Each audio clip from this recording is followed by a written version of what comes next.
Hello students.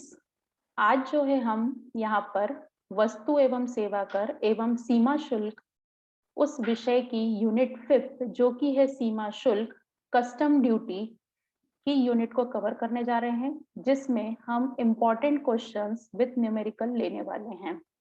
तो सबसे पहले हम ये जानेंगे कि सीमा शुल्क का अर्थ क्या होता है। What is the meaning of custom duty? तो कस्टम ड्यूटी मीन्स होता है आपका कि विदेशी व्यापार के अंतर्गत आयात एवं निर्यात पर, ध्यान दीजिएगा, आयात एवं निर्यात पर लगाए जाने वाले कर को सीमा शुल्क कहते हैं। अब सबसे पहली चीज हम ये समझ लें, विदेशी व्यापार, आयात एवं निर्यात।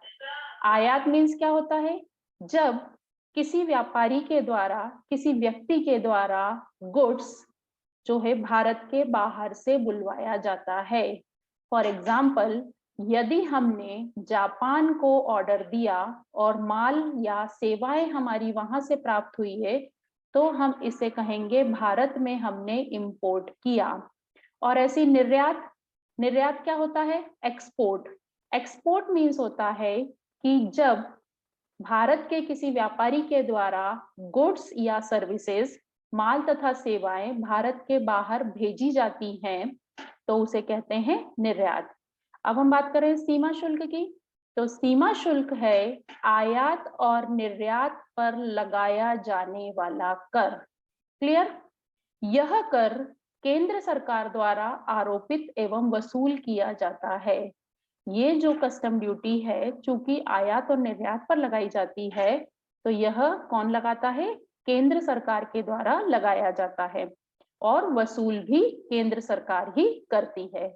सीमा शुल्क का केंद्रीय राजस्व एवं विदेशी व्यापार में महत्वपूर्ण स्थान है। सीमा शुल्क वसूल करने से केंद्र सरकार को रेवेन्यू, इनकम जनरेट होती है और उसका कंट्रीब्यूशन बहुत ज्यादा है। और विदेशी व्यापार में चूंकि भारत जो है आयात और निर्यात दोनों करता है, तो उसे फॉरेन करेंसी, विदेशी कंट्रियों के साथ जो है उसे बिजनेस करना रहता है, तो पेमेंट के लिए फॉरेन करेंसी लगती है। तो सीमा शुल्क के माध्यम से देश को करेंसी, फॉरेन करेंसी मिलती है। आयात की गई वस्तुओं पर आयात कर, ये ध्यान रखना, आयात की गई वस्तु पर जब हम टैक्स लगाएंगे तो उसे इंपोर्ट ड्यूटी बोलेंगे, आयात कर कहेंगे। और निर्यात की गई वस्तुओं पर हम कौन सा टैक्स लगाएंगे? निर्यात शुल्क।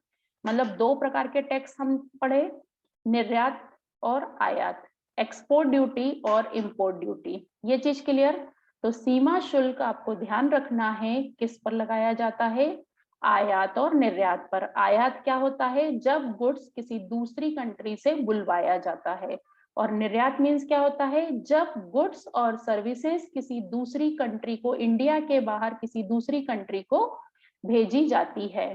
ठीक है, चलिए नेक्स्ट, सीमा शुल्क अधिनियम कौन सा है? ये बहुत ध्यान रखना है आपको। 1975, ये ऑब्जेक्टिव में आपको आ सकता है कि कस्टम एक्ट कौन सा है? तो 1975 टैरिफ एक्ट, इसके अंतर्गत सीमा शुल्क से संबंधित सारे नियम बनाए गए हैं। क्लियर ये चीज? चलिए अब हम आगे बढ़ते हैं।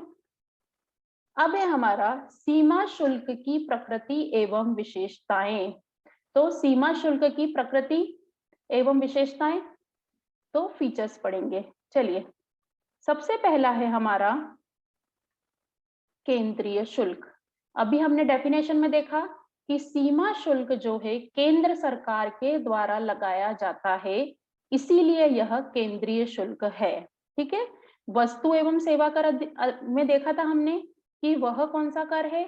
केंद्र सरकार लगाती है और उसका जो अमाउंट है वो राज्य सरकार और केंद्र सरकार दोनों रखती है। लेकिन सीमा शुल्क जो है वो कौन सा कर है? केंद्रीय शुल्क है, सेंट्रल टैक्स है, जो कि सेंट्रल गवर्नमेंट के द्वारा लगाया जाता है। सेकेंड कैरेक्टरिस्टिक्स है अप्रत्यक्ष कर, इनडायरेक्ट टैक्स। जो सीमा शुल्क है वो अप्रत्यक्ष कर है। कैसे? अप्रत्यक्ष कर का आशय होता है कि ऐसा कर जो जिस व्यक्ति के ऊपर लगाया जाता है वह उसे पे करता है, लेकिन उसकी राशि वो अपने कस्टमर से वसूल कर लेता है। ठीक है, जैसे फॉर एग्जाम्पल मिस्टर राहुल हैं, उन्होंने सीमा शुल्क चुकाया, मान लीजिए 1000 रुपीज, 1000 रुपये उन्होंने गुड्स बुलवाया था, किसी दूसरी कंट्री से इंपोर्ट किया था, आयात किया था, उस पे उन्होंने 1000 रुपये इंपोर्ट ड्यूटी चुकाई, आयात कर चुकाया। अब जब वह माल जो उन्होंने बाहर से बुलवाया है उसको अपने इंडिया में बेचेंगे, तो वो 1000 रुपये उन्होंने जो इंपोर्ट ड्यूटी पे की है, आयात कर दिया है, वह क्या करेंगे, अपने गुड्स की प्राइस में शामिल कर लेंगे और वो पैसा जो है वो अपने कस्टमर से वसूल करेंगे। तो अप्रत्यक्ष कर, तो सीमा शुल्क जो है अप्रत्यक्ष कर है, जिस व्यक्ति के ऊपर लगाया जाता है वह उसके दायित्व को किसी दूसरे व्यक्ति पे ट्रांसफर कर देता है। ठीक है, तीसरा है सीमा शुल्क का आधार, बेसिस ऑफ सीमा शुल्क। सीमा शुल्क का क्या आधार होता है? तो कस्टम ड्यूटी दो आधार पर लगाई जाती है, नोट कर लेना ये आप। पहला है मूल्य के आधार पर, उसको स्पेसिफिक ड्यूटी बोलते हैं। मतलब कि मान लीजिए मिस्टर राहुल ने 1 लाख रुपए का माल जापान से बुलवाया, तो जब 1 लाख रुपए पर हम कस्टम ड्यूटी की कैलकुलेशन करेंगे, तब हम क्या बोलेंगे उसको, कि हमने मूल्य के आधार पर सीमा शुल्क लगाया। ठीक है, और दूसरा आधार होता है जब मात्रा के आधार पर लगाया जाता है। सीमा शुल्क मात्रा के आधार पर भी लगाया जा सकता है, क्वांटिटी के बेस पर, उसको इंग्लिश में कहते हैं एड वोलेरम ड्यूटी।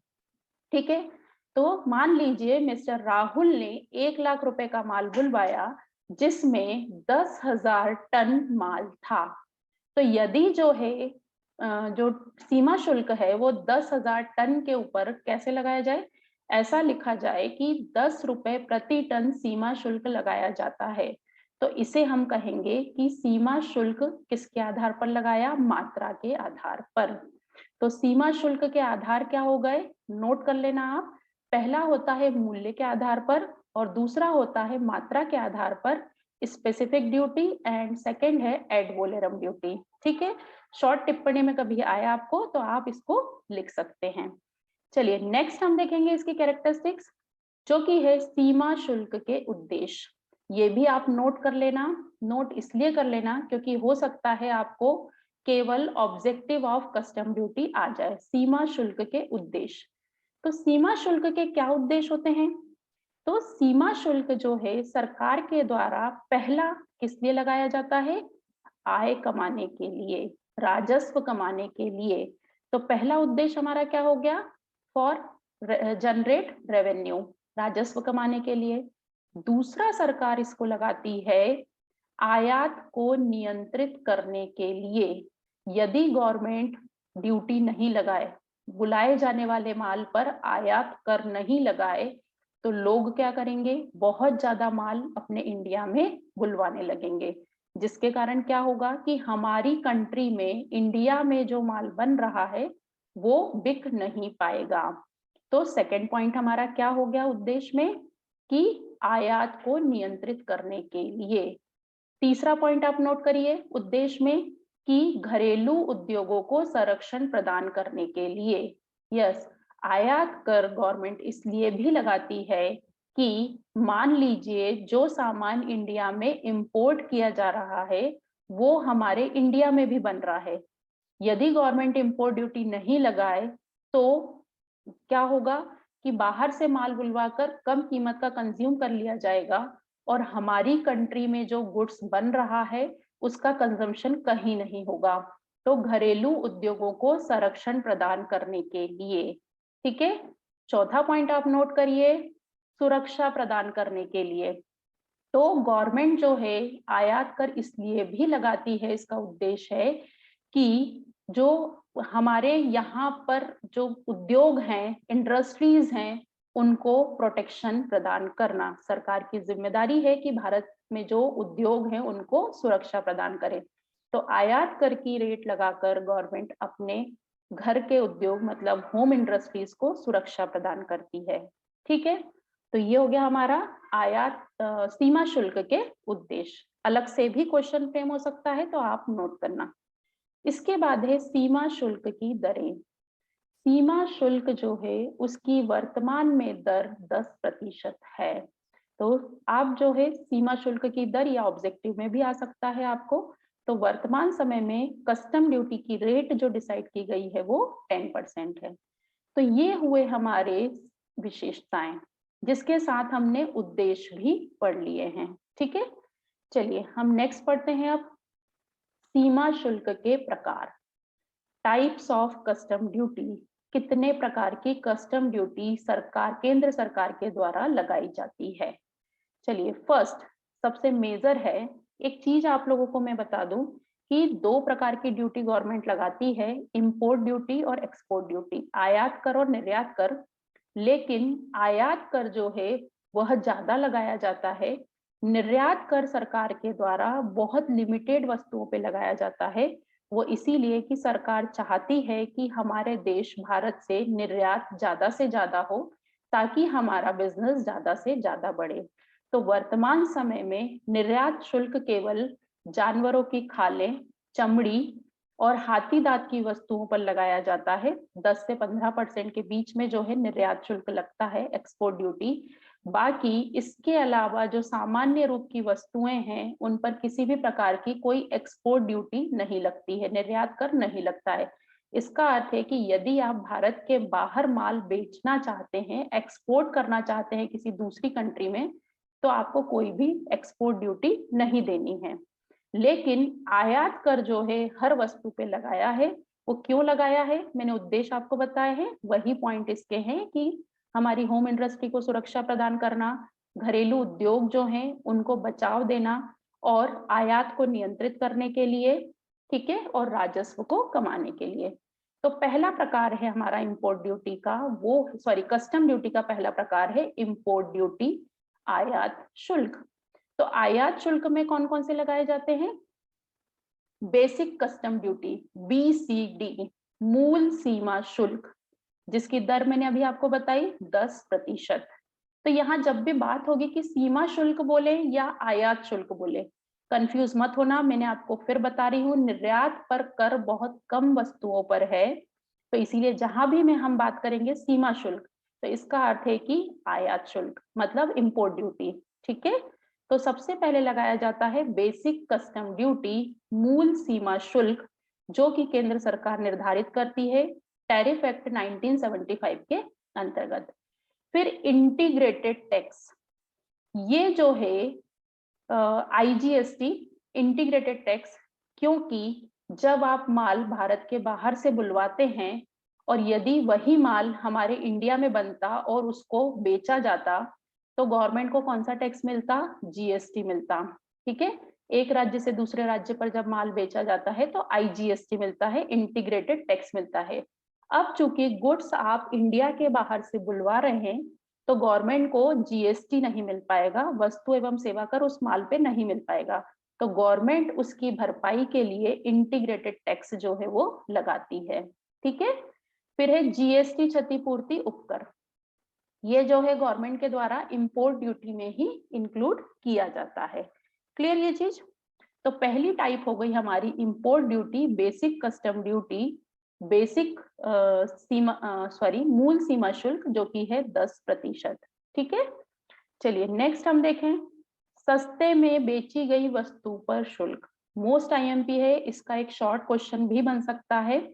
यदि हम इसको बोले तो इसको कहा जाता है anti dumping duty. Anti dumping duty ये क्या होती है? जो है जब किसी सामने वाली कंट्री के द्वारा हमारे देश में माल, भारत में माल लागत से भी कम पर बेचा जाए, सस्ते में, यहाँ दिख रहा है ना आपको, सस्ते में बेची गई वस्तु। तो जब जो है मान लीजिए कि चीन है, चीन ने कोई माल 10 रुपए में बनाया, ठीक है, उसको लागत पड़ रही है 10 रुपए, और वो इंडिया में जब लेकर आया तो उसको 7 रुपए में ही बेच रहा है। मतलब जितने में उसने बनाया उससे कम पर वो इंडिया में बेच रहा है, तो क्या हमारे भारत की इंडस्ट्री इससे कंपटीशन कर पाएगी? नहीं कर पाएगी। तो सस्ते में बेची गई वस्तु पर शुल्क, इसके कारण क्या होगा कि चाइना जब ये माल इंडिया में बेचेगी तो बहुत जल्दी बिक जाएगा, और हमारे देश की जो उद्योग हैं जब इस माल को बेचेंगे या बेचना चाहेंगे तो कोई भी खरीदना नहीं चाहेगा, लागत बहुत ज्यादा पड़ेगी। तो इस प्रकार की कंडीशन से बचने के लिए केंद्र सरकार लगाती है एंटी डंपिंग ड्यूटी। ठीक है, सस्ते में बेची गई वस्तुओं पर शुल्क। क्लियर? इसका जो अंतर मतलब इसका अमाउंट कितना होता है, कितना परसेंट लगाती है, तो इसमें जो है आपका निर्यातक बाजार में सामान्य मूल्य और निर्यात मूल्य का अंतर, मतलब कितने में वो एक्सपोर्ट कर रहा है और हमारे मार्केट में कितने में मिल रहा है, उसका अंतर। जैसे 7 रुपए में चाइना हमें बेच रहा है, मान लीजिए इंडिया में वो 11 रुपए में मिल रही है, तो एंटी डंपिंग ड्यूटी कितनी होगी यहाँ पे? 4 रुपए। ठीक है, क्लियर ये? तो एंटी डंपिंग ड्यूटी जो है जब किसी दूसरी कंट्री के द्वारा अपनी लागत से भी कम मूल्य पर माल बेचा जाता है, तो उसे उसको नियंत्रित करने के लिए केंद्र सरकार द्वारा जो शुल्क लगाया जाता है उसे कहा जाता है एंटी डंपिंग ड्यूटी, सस्ते में बेची गई वस्तुओं पर शुल्क। क्लियर ये चीज? ठीक है, नेक्स्ट हम पढ़ेंगे यहाँ पे जो कि है आयातित माल पर सामाजिक कल्याण अधिभार। सोशल वेलफेयर सरचार्ज जो है गवर्नमेंट के द्वारा लगाया जाता है, तो ये कंपलसरी है। जो भी गुड्स कोई व्यापारी बुलवा रहा है, इंपोर्ट कर रहा है, दूसरे कंट्री से बुलवा रहा है, तो उसे सामाजिक कल्याण पर अधिभार के रूप में टैक्स जो है वो देना पड़ेगा। ठीक है, तो 1975 टैरिफ एक्ट के अंतर्गत सामाजिक कल्याण अधिभार की जो है दर निश्चित की गई है। जो भी निर्धारित अधिसूचना जारी करके सरकार इसमें परिवर्तन करती रहती है, तो जो भी दर निश्चित की गई है उस पर उसे यह टैक्स कंपलसरी देना रहेगा, जितने रुपए का भी गुड्स आपने बुलवाया है। क्लियर? इसके बाद है प्रोटेक्टिव ड्यूटी, संरक्षणात्मक शुल्क। नाम से ही समझ में आ रहा है, उसके उद्देश्य में भी हमने पढ़ा, संरक्षण देना। किसको संरक्षण देगी आयात शुल्क लगा के गवर्नमेंट? जब कभी केंद्र सरकार को यह लगता है कि जो वस्तु देश में आयात की जा रही है, इंपोर्ट की जा रही है, उसके कारण हमारे देश की जो इंडस्ट्री है उसको नुकसान हो रहा है, उसका माल नहीं बिक पा रहा है, तो गवर्नमेंट उस समय में अधिसूचना जारी करके ऐसे गुड्स पे ये वाली ड्यूटी, कौन सी, संरक्षणात्मक शुल्क जो है वो लगा देगी। इससे क्या होगा, आयात शुल्क बढ़ जाने से व्यापारी माल कम बुलवाएगा और हमारे घर की इंडस्ट्री को, मतलब घर की इंडस्ट्री, भारत की इंडस्ट्री को प्रोटेक्शन मिल जाएगा। क्लियर? चलिए नेक्स्ट हम देखते हैं बचावात्मक शुल्क, प्रोटेक्टिव। ठीक है, तो बहुत ज्यादा अंतर नहीं है हमने पिछला पढ़ा और इसमें। प्रोटेक्टिव शुल्क जब कभी, ये सब गवर्नमेंट के द्वारा कंपलसरी नहीं लगाई जाती है। मैंने जो बताया आपको, आयात शुल्क कंपलसरी है, सोशल वेलफेयर वाला कंपलसरी है, लेकिन ये जो बाकी के हम पढ़ रहे हैं ये कंपलसरी नहीं है। गवर्नमेंट को जब भी ऐसा लगता है, मान लीजिए जैसे गेहूं हमारे देश में भी हो रहा है, अब जापान से जो है आप गेहूं बुलवा रहे हैं, तो अब गवर्नमेंट को लग रहा है कि लिमिट हो गई है, बहुत ज्यादा हमारे देश में इंपोर्ट हो रहा है, जिसके कारण हमारे देश का गेहूं जो है वो नहीं यूज हो पा रहा है, तो गवर्नमेंट क्या करेगी, यहाँ पर सेफ गार्ड ड्यूटी लगा देगी बचाव के लिए, क्योंकि हमारे देश का गेहूं खराब हो रहा है और बाहर से जो है गुड्स बुलवाया जा रहा है। तो यहाँ पर गवर्नमेंट को लगता है तो 1 महीने के लिए, 15 दिन के लिए, 3 महीने के लिए अधिसूचना, नोटिफिकेशन जारी करके कौन सी, सेफ गार्ड ड्यूटी, बचाव शुल्क जो है वो लगा देंगे। क्लियर? ये गेहूं का मैंने एक एग्जांपल लिया है। गवर्नमेंट को जिस भी प्रोडक्ट पे ऐसा फील होता है, गवर्नमेंट ये वाला सेफ गार्ड ड्यूटी लगा सकती है। फिर है चीन से आयात पर उत्पाद विशिष्ट संरक्षण शुल्क। ये आप सभी जानते हैं कि पुराने समय में हमारा देश जो है गुलाम क्यों बना था। उन्होंने पहला अटैक जो हमारी इकोनॉमी पे किया था, और यही उनका रूल था कि सबसे पहले बिजनेस के थ्रू हमारे इंडिया में आए थे। तो और उन्होंने कौन सी पॉलिसी अपनाई थी कि जो उनका गुड्स बन रहा है 10 रुपए में, वो इंडिया में 7 रुपए में बेचना, जिसका कंपटीशन, जिसकी प्रतियोगिता भारत देश नहीं कर सकता। तो इसीलिए जो है गवर्नमेंट उसको सुरक्षा प्रदान करने के लिए गवर्नमेंट ड्यूटीज लगाती है। अब यहाँ पर देखिए स्पेशल नाम लिखा है यहाँ पर, चीन से आयात पर उत्पाद विशिष्ट संरक्षण शुल्क। तो जब कभी गवर्नमेंट, आप जानते हैं दिवाली के समय में हमारे यहाँ चाइना की बनी हुई इलेक्ट्रॉनिक आइटम्स जो है वो यूज होते हैं। अभी पिछले 2-3 सालों में आपने देखा होगा इस पे रोक के बहुत सारे गवर्नमेंट के द्वारा प्रयास किए गए कि आप चाइना के बने हुए गुड्स को जो है इग्नोर करिए। क्यों इग्नोर करें? क्योंकि चाइना ने पॉलिसी बनाई कि उनको यदि कोई इलेक्ट्रिक आइटम, जो सीरीज हम बोले इलेक्ट्रॉनिक आइटम्स में, यदि 100 रुपए की वहां पे कॉस्ट लग रही है, बन रही है 100 रुपए में, वो यहाँ 80 रुपए में बेच रहे हैं। और हमारा इंडिया भी जो है अब कैपेबल है हर चीज बनाने में, तो इंडिया में वही चीज 110 रुपीज में बन रही है, 110 रुपए में, और चाइना वही चीज हमें 80 रुपए में जो है अवेलेबल करवा रहा है। तो नेचुरली सस्ती है, सभी लोग इसे बुलवाएंगे, इंपोर्ट ड्यूटी पे करने के बाद भी जो है वो 100 रुपए में पड़ रही है। लेकिन यहाँ पर सरकार एक मेजर कदम उठाती है कि यदि उसे कहीं किसी स्पेशल कंट्री के लिए भी ऐसा लगता है कि इस कंट्री से माल बुलवाने पर देश को नुकसान हो रहा है, देश के जो उद्योग है उनको नुकसान हो रहा है, तो गवर्नमेंट उसके लिए भी जो है ड्यूटीज लगा सकती है। तो जब भी उसे चीन के संबंध में ऐसा फील होता है, तो स्पेशल कोई प्रोडक्ट ऐसा लगता है कि ये इलेक्ट्रॉनिक आइटम जो है चाइना से आ रहे हैं, अब जो है हमें अपने भारत के इसके चाइना के प्रोडक्ट को नहीं सेव करना है, तो वो चीन से आयात पर उत्पाद विशिष्ट संरक्षण शुल्क लगाती है। ठीक है। फिर है हमारा सहायता प्राप्त वस्तुओं पर प्रतिशुल्क। गवर्नमेंट जो है सब्सिडी प्रदान करती है। सब्सिडी समझते हैं? गवर्नमेंट आयात और निर्यात को प्रोत्साहित करने के लिए, और कभी कभी कुछ आइटम्स पे आयात को भी प्रोत्साहित करने के लिए सब्सिडी प्रदान करती है। सब्सिडी मीन्स होता है वो मनी से हेल्प करती है, नगद सहायता प्रोवाइड करवाती है। तो यदि जो है किसी प्रोडक्ट को बुलवाने में आपने सब्सिडी ली है, सहायता ली है सरकार की, तो उस पर भी गवर्नमेंट शुल्क लेती है, क्योंकि सब्सिडी लेना, सहायता लेना एक सरकार के द्वारा दी गई सहायता है, पर गवर्नमेंट उस पर भी ड्यूटी लगा सकती है, ताकि व्यापारी, नंबर ऑफ जो बिजनेसमैन है उनके पास सब्सिडी लेने न आए। तो ये जो है हमने पढ़े यहाँ पर कस्टम ड्यूटी के प्रकार। क्लियर? सीमा शुल्क के कितने प्रकार होते हैं? तो स्टूडेंट्स इसमें ध्यान रखना, आपको हो सकता है कि क्वेश्चन ये फ्रेम हो जाए कि सीमा शुल्क कितने प्रकार का होता है।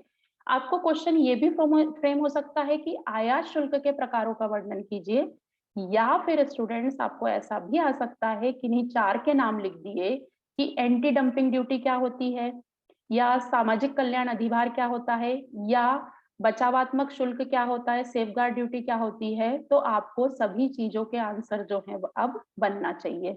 ठीक है। अब हम पढ़ते हैं सीमा शुल्क की गणना।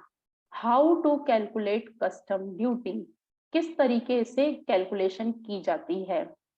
तो इसका फॉर्मेट है, सबसे पहले हम क्या निकालेंगे, वैल्यू, कितने रुपए का माल हमने बुलवाया। ठीक है। फिर हमेशा जो गुड्स आप कंट्री के बाहर से बुलवाएंगे, इंपोर्ट करेंगे, वो काय में होगा, फॉरेन करेंसी में होगा। अमेरिका से बुलवा रहे हैं तो डॉलर में होगा। तो इसे जो है हमें किसमें कन्वर्ट होगा, इंडियन रुपीज में, क्योंकि जब हम सीमा शुल्क का भुगतान करेंगे तो हमको किस में करना पड़ेगा, रुपीज में, इंडियन रुपीज में।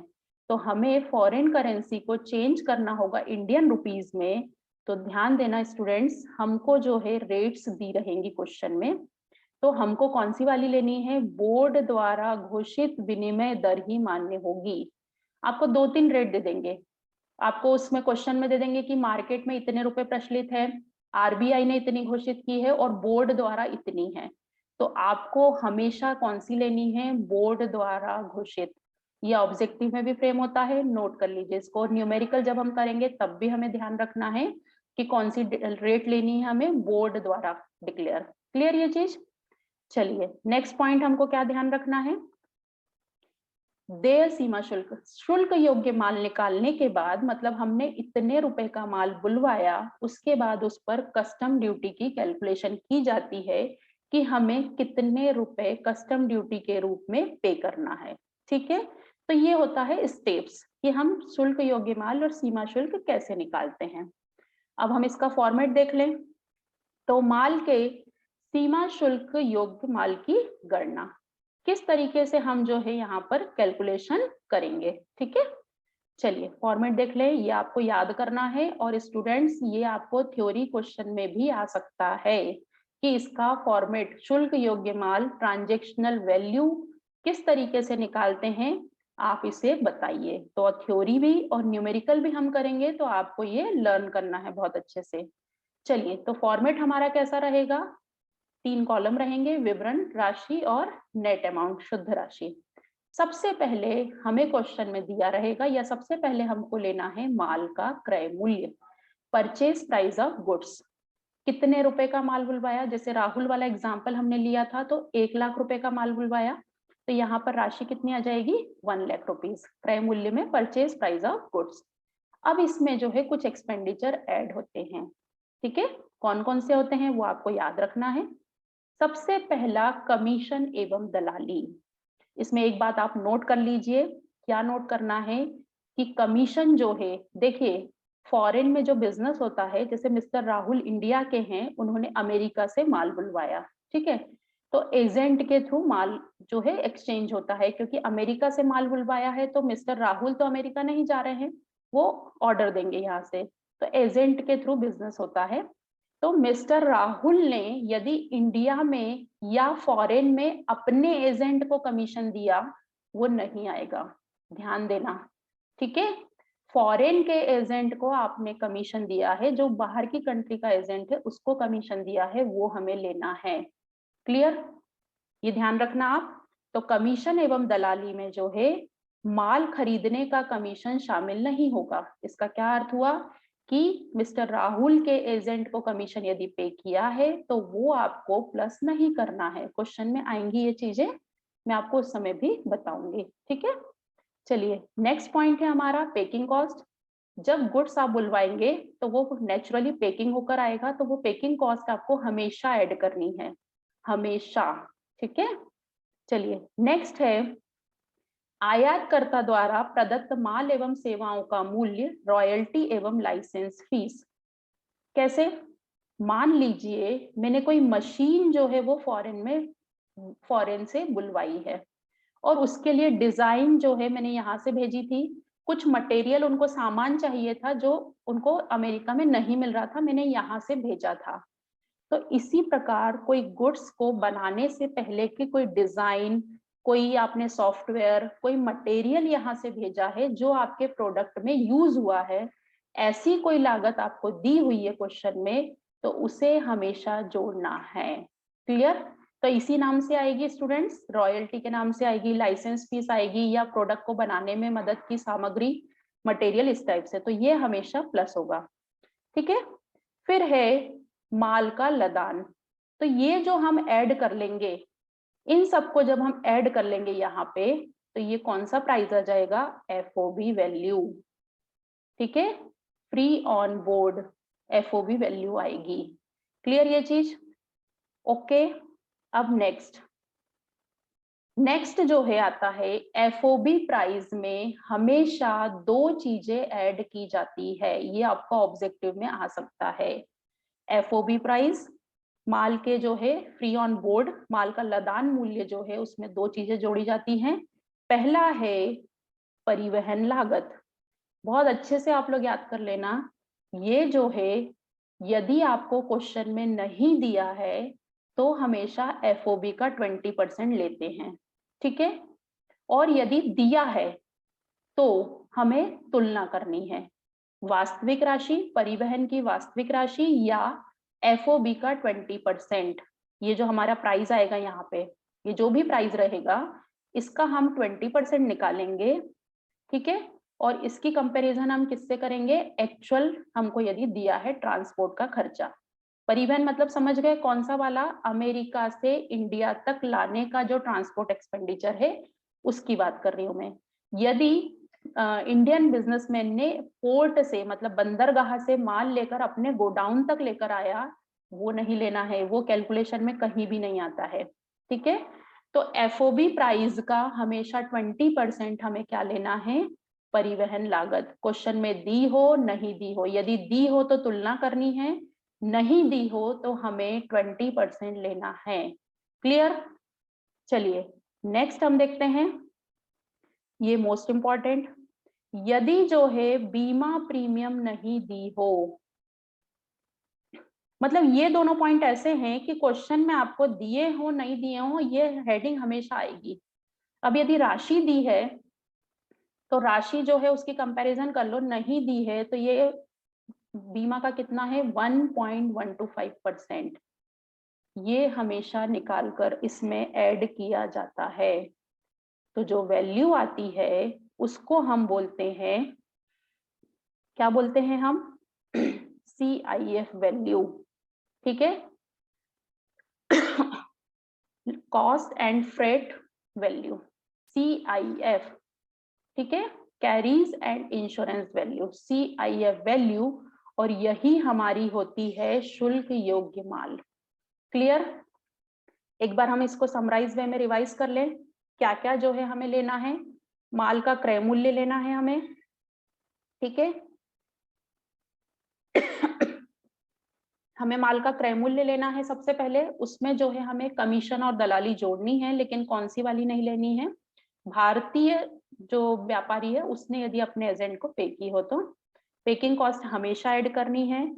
यदि भारत के व्यापारी ने कोई डिजाइन, कोई डेवलपमेंट एक्सपेंसेस, कोई वस्तु, कोई मटेरियल जो है माल को बनाने में जो लगने वाला है इंडिया से भेजा है, तो वो हमेशा हमेशा जोड़ना है।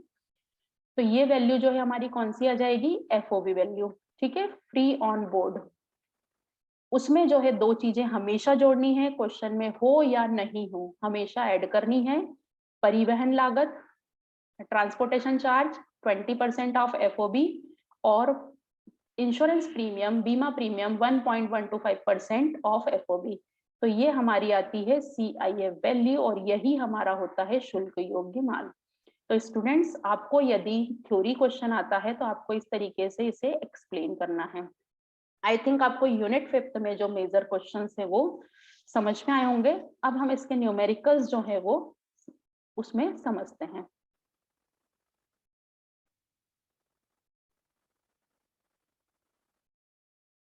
हेलो स्टूडेंट्स, अब जो है हम सीमा शुल्क, कस्टम ड्यूटी से रिलेटेड न्यूमेरिकल क्वेश्चन देख रहे हैं। तो सबसे पहले हम क्वेश्चन को रीड आउट कर लेते हैं कि कौन कौन सी इंफॉर्मेशन दी है। तो हमें क्वेश्चन दिया हुआ है कि एक भारतीय व्यापारी ने $10,000 का माल आयात किया, ठीक है, परंतु इसमें निम्न व्यय शामिल नहीं है। पहला दिया है माल खरीदने का कमीशन, $200 भारतीय कंपनी के एजेंट को दिया। दूसरा दिया है पैकिंग व्यय, बारदाना $500, अन्य पैकिंग का सामान $100 और मजदूरी $300। भारतीय बंदरगाह तक परिवहन व्यय, बीमा प्रीमियम, सीमा शुल्क की गणना के लिए शुल्क योग्य माल ज्ञात कीजिए। आपको यहाँ पर एसेसेबल वैल्यू की कैलकुलेशन करनी है, और एक्सचेंज रेट दी हुई है, विनिमय दर क्या दी हुई है, भारतीय रिजर्व बैंक द्वारा घोषित दर $1 बराबर 60.20 रुपीज, ये हमें RBI द्वारा डिक्लेयर रेट दी हुई है, और बोर्ड द्वारा डिक्लेयर्ड हमें जो है सीमा शुल्क बोर्ड द्वारा घोषित दर दी है $1 बराबर 60 रुपीज। ठीक है, ये क्वेश्चन हमें दिया हुआ है। अब सबसे पहले हम यहाँ पर अपना फॉर्मेट बना ले। तो फॉर्मेट बनाएंगे हम, तो फॉर्मेट में हमारे कॉलम रहेंगे पर्टिकुलर, अमाउंट और नेट अमाउंट। ठीक है, विवरण, राशि मीन्स अमाउंट, और शुद्ध राशि। ठीक है, शुद्ध राशि, नेट अमाउंट, और ऊपर आप हेडिंग डालेंगे कैलकुलेशन ऑफ ट्रांजैक्शनल वैल्यू, शुल्क योग्य माल की गणना, शुल्क योग्य माल की गणना, कैलकुलेशन ऑफ ट्रांजैक्शनल वैल्यू। ठीक है, चलिए, सबसे पहले हमने फॉर्मेट डिस्कस किया था, उसके अकॉर्डिंग हमको चलना है। सबसे पहले आपको देखना है गुड्स की परचेज प्राइस, हमने गुड्स कितने रुपए का बुलवाया। तो यहाँ पर देखिए आपको दिया है, एक भारतीय व्यापारी ने $10,000 का माल आयात किया, तो प्राइस ऑफ गुड्स कितना हो गया हमारा जो इंपोर्टेड है, वो हो गया 10,000। तो हम यहाँ लिख लें माल का मूल्य, price of goods. Her question में गिवन रहेगा $10,000, ठीक है। इसके बाद आपको दिया हुआ है माल खरीदने का कमीशन $200 भारतीय कंपनी के एजेंट को दिया। कुछ एक्सपेंडिचर हमें यहाँ पे जोड़ने रहते हैं, ऐड करने रहते हैं। मैंने आपको बताया था कमीशन, ठीक है, कमीशन। लेकिन कमीशन में आपको क्या ध्यान रखना है कि भारतीय एजेंट ने भारतीय व्यापारी ने अपने एजेंट को कमीशन दिया है, तो वो हमें नहीं लेना है। अब आप देखिए इस क्वेश्चन में क्या लिखा है कि माल खरीदने का कमीशन $200 भारतीय व्यापारी के एजेंट को दिया, इसका मतलब ये नहीं आएगा। क्लियर ये चीज? यदि विदेशी एजेंट को दिया होता तो हम ले लेते। क्यों नहीं लिया हमने? क्योंकि भारतीय एजेंट को दिया, ठीक है, ये ध्यान रखना पॉइंट। सेकंड, उसके बाद हमको दिया है पैकिंग एक्सपेंसेस। पैकिंग एक्सपेंसेस आपको हमेशा पूरे ले लेना है। पैकिंग एक्सपेंसेस जितने भी दिए हैं आपको, $500 प्लस अदर दिए हमको $100 और मजदूरी दी है $300। तो ये हमारा हो गया कितना, $900 जो है हमारे पैकिंग के एक्सपेंसेस हो गए, ठीक है। फिर दिया है उन्होंने भारतीय बंदरगाह तक परिवहन व्यय। मैंने आपको बताया था जब हम फॉर्मेट डिस्कस कर रहे थे कि ट्रांसपोर्टेशन एक्सपेंसेस हमको कौन से लेने हैं, जब हमारा गुड्स इंडिया के पोर्ट बंदरगाह तक पहुंचे। आप यदि बंदरगाह से लेकर अपने गोडाउन तक इंडिया में किसी, जैसे मान लीजिए कलकत्ता पोर्ट पर आपका जो है गुड्स आया और आप उसको जो है दिल्ली में लेकर आ रहे हैं, तो वो कलकत्ता के बंदरगाह से दिल्ली तक का लाने का परिवहन व्यय हमको नहीं लेना है, ठीक है। तो परिवहन व्यय यहाँ पे अमाउंट दी होती तो हम नहीं लेते। फिर हमको दिया बीमा प्रीमियम, उसकी भी राशि नहीं दिए, तो हम जो है इसको ऐड कर लेंगे, ठीक है, 10,900। ये चीज क्लियर? ये कौन सी प्राइस आएगी, हमने फॉर्मेट डिस्कस किया हुआ है, FOB price, free on board. अब फ्री ऑन बोर्ड प्राइस में हमेशा आपको दो चीजें ऐड करनी है। कौन कौन सी? पहली है हमारी ट्रांसपोर्टेशन एक्सपेंसेस, ठीक है, इसको यातायात व्यय, यातायात या परिवहन व्यय भी बोलते हैं, ठीक है। तो कितना लेना है अब हमको, वो हमेशा FOB का 20% लेना है यदि राशि नहीं दी हो, और यदि राशि दी हो तो हमें कंपैरिजन मतलब तुलना करनी है। तो हमें इस क्वेश्चन में देखें तो हमें इसकी राशि नहीं दी है, तो हम क्या करेंगे, इसका 10,900 का 20% ले लेंगे, ठीक है। तो 10,900 का 20% हमारा कितना आ जाएगा, तो ये हो जाएगा 109 और 20 218, 218 और 0, 2080, ठीक है। ट्रांसपोर्टेशन एक्सपेंसेस हमारे हो जाएंगे इसका 20%, 2080, ठीक है, नहीं सॉरी 2180। अब इसमें हमेशा हमको ऐड करना है इंश्योरेंस प्रीमियम। राशि नहीं भी दी है, कोई हेडिंग भी नहीं दी है आपको, तो भी ऐड करना है बीमा प्रीमियम। कितनी? FOB का 1.125%, मतलब 10,900 का 1.125%, ठीक है। अब हम इसको कैलकुलेट करेंगे, तो चलिए आप लोग कैलकुलेट करिए, हम भी इसको कैलकुलेट करते हैं।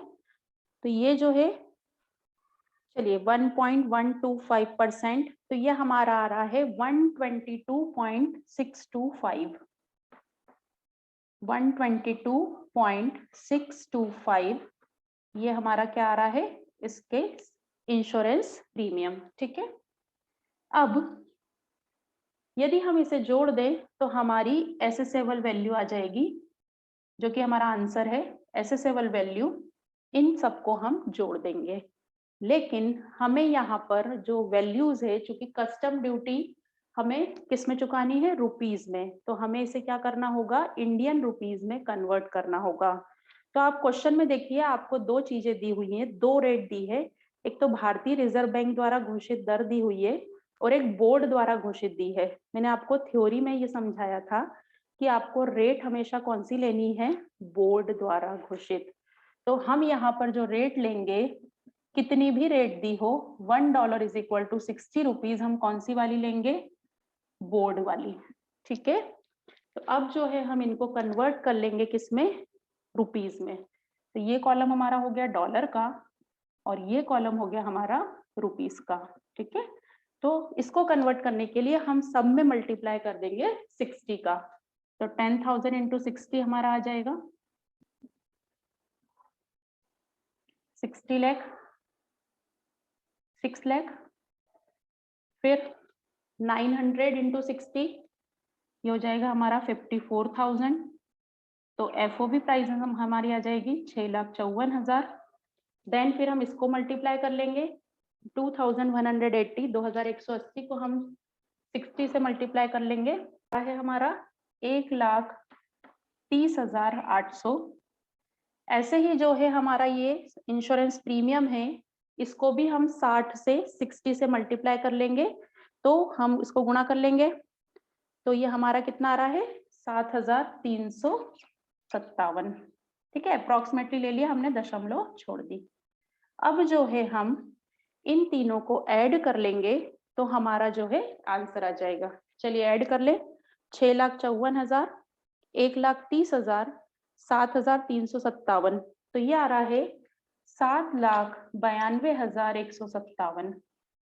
तो ये जो है हमारा एसेसेबल वैल्यू है, शुल्क योग्य माल है, और इसी राशि पर हम बेसिक कस्टम ड्यूटी, सामाजिक कल्याण अधिभार ये कैलकुलेट करते हैं। ठीक, तो अब आपको क्या करना है, हमेशा माल का मूल्य लेना है। 6 लाख रुपए हमने लिया।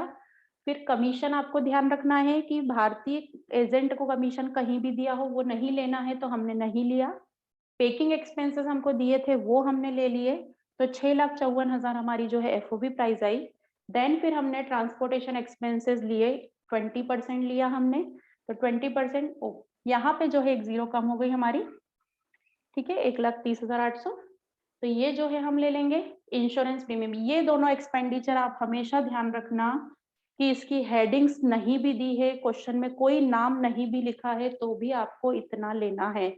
और यदि दिया है तो इंश्योरेंस प्रीमियम यदि एक्चुअली दी है तो एक्चुअल अमाउंट ले लेंगे, फिर हम उसमें कोई कंपैरिजन नहीं करते हैं, डायरेक्ट एक्चुअल राशि लेते हैं। लेकिन ट्रांसपोर्टेशन एक्सपेंसेस में हमें कंपैरिजन करनी है। ये हमारी आ गई एसेसेबल वैल्यू। ठीक है, चलिए इसके बाद जो है अब हम क्वेश्चन देखेंगे कौन सा, कि बेसिक कस्टम ड्यूटी मतलब शुल्क योग्य माल पर कर की गणना, सीमा शुल्क की कैलकुलेशन हम कैसे करते हैं। तो चलिए हम देखते हैं नेक्स्ट क्वेश्चन। चलिए, तो सीमा शुल्क की गणना के लिए हम सबसे पहले क्वेश्चन देख लेते हैं कि सीमा शुल्क टैरिफ अधिनियम 1975 की धारा 83 के अधीन उद्ग्रहणीय 30% सुरक्षात्मक शुल्क, सेफगार्ड ड्यूटी हमने थ्योरी में समझा है, सहित कुल सीमा शुल्क की राशि का निर्धारण निम्नांकित सूचनाओं से कीजिए। आपको शुल्क योग्य माल 30 लाख रुपए दिया है, मूल सीमा शुल्क बेसिक कस्टम ड्यूटी 10% दी है, सामाजिक कल्याण अधिभार जो है 10% दिया है, और सीमा शुल्क टैरिफ अधिनियम 1975 की धारा 3(7) के अधीन इंटीग्रेटेड टैक्स दिया है आपको 12%। तो ये हमें इंफॉर्मेशन दी है। नीचे जो है उन्होंने लिखा है कि जीएसटी क्षतिपूर्ति उपकर को छोड़ दे, क्योंकि 2018 से ये जीएसटी कंपनसेशन सेल्स जो है वो बंद हो गया है, तो उसे हमें इग्नोर करना है। तो सबसे पहले जो है, जब भी आपको कस्टम ड्यूटी में टैक्स की कैलकुलेशन की बात आएगी तो आपको वैल्यू दी रहेगी। तो वैल्यू में आप एक चीज ध्यान रखना कि यदि शुल्क योग्य माल लिखा है तो हमें डायरेक्ट क्वेश्चन करना स्टार्ट करना है, और यदि एफओबी प्राइस दी है तो क्या करेंगे? यदि एफओबी प्राइस दी है तो हमें दो राशि जोड़ना है, जो अभी जस्ट हमने पहले समझी कि एफओबी प्राइस दी है तो हमें क्या क्या जोड़ना रहेगा उसमें। एक तो ट्रांसपोर्टेशन चार्जेस, मतलब यातायात के व्यय, ये आपको जोड़ना है। और दूसरा क्या जोड़ना है? Insurance premium. कितनी? ये 20% है और ये 1.125% है। ठीक है, तो हमारा कौन सी वैल्यू आएगी? Assessable value. क्लियर ये चीज? अब इस क्वेश्चन में हम देखें तो हमें शुल्क योग्य माल दिया हुआ है कितना? 30 लाख रुपए। क्लियर ये चीज? देखिए ध्यान देना, यदि ये वाली प्राइस दी होती तो मैं ये दोनों चीजें ऐड करती, क्योंकि मुझे ये वाली राशि दे दी है तो मैंने डायरेक्ट ले लिया है। अब इसमें हम जो है टैक्स लगाएंगे, शुल्क लगाएंगे। तो पहला हम लगाएंगे मूल सीमा शुल्क। कौन सा? Basic custom duty. ठीक है, कितना परसेंट दिया हुआ है हमें क्वेश्चन में? 10%। तो वैल्यू का 10% मतलब 30 लाख का 10% कितना आ जाएगा? 3 लाख। ठीक है, हमेशा इसी का निकलेगा। सेकंड नंबर पे हम लगाएंगे सामाजिक कल्याण अधिभार। सामाजिक कल्याण अधिभार, सोशल वेलफेयर सरचार्ज। ठीक है, ये आपको कितना परसेंट दिया है? ये भी दिया है 10%। ध्यान देना, ये 10% हमेशा निकाला जाता है बेसिक कस्टम ड्यूटी का। ठीक है, ध्यान देना, इसका निकाल रही हूं मैं 10%। यहां मैंने निकाला किसका? इसका। और ये जो मैं निकाल रही हूँ वो इसका निकाल रही हूँ। ठीक है, हमेशा इसी का निकलेगा। तो ये आ गया 30,000। इसके बाद आपको दिया है इंटीग्रेटेड टैक्स। ठीक है, IGST, इंटीग्रेटेड टैक्स। ठीक है, इंटीग्रेटेड टैक्स, ये कितना दिया हुआ है? 12% दिया हुआ है। अब ये 12% हम किस चीज का निकालेंगे? तो ये आपको ध्यान रखना है कि इंटीग्रेटेड टैक्स के लिए जो होता है आपका कि this plus this plus this, मतलब इसके लिए हम क्या क्या जोड़ लेंगे? शुल्क योग्य माल, assessable value, plus basic custom duty, plus social welfare charge. तीनों राशि का टोटल हम करेंगे तो ये कितना हो जाएगा हमारा? 33,30,000। ठीक है, और इसका लेंगे हम कितना? 12%। क्लियर ये चीज? ये हमेशा ध्यान रखना, हर क्वेश्चन में यदि इस टाइप का क्वेश्चन आता है तो ये हर क्वेश्चन में रहेगा, तो आपको इन तीनों राशियों के टोटल पे 12% निकालना है। तो चलिए हम निकाल लेते हैं कैलकुलेटर पे। तो 33,30,000 इंटू 12/100, तो ये आ रहा है हमारा 3,99,600। हो गई ये चीज? अब इसके बाद हमें क्वेश्चन में ऊपर दिया हुआ है 30% safe guard duty, home industry को सुरक्षा देने के लिए। तो चौथे नंबर पे हम लेंगे कौन सी? सेफ गार्ड ड्यूटी, सुरक्षात्मक शुल्क। ठीक है, कितना बोल रहा है वो?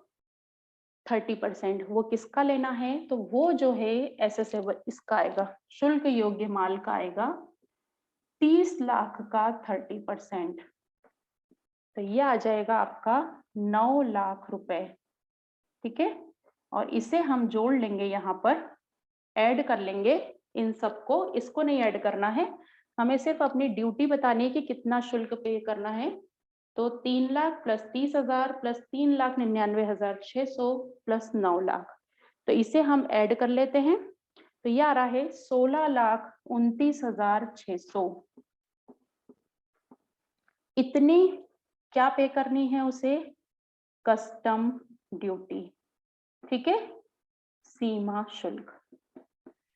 तो यदि एग्जाम में आपको कुछ इस टाइप का क्वेश्चन आता है तो आप इस तरीके से इसी सीरियल ऑर्डर में कर सकते हैं। तो ये जो है आपका 5th यूनिट में सीमा शुल्क के बारे में जानकारी।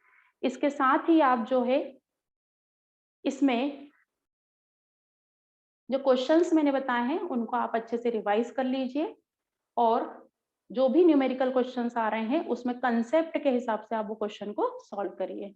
Thank you so much.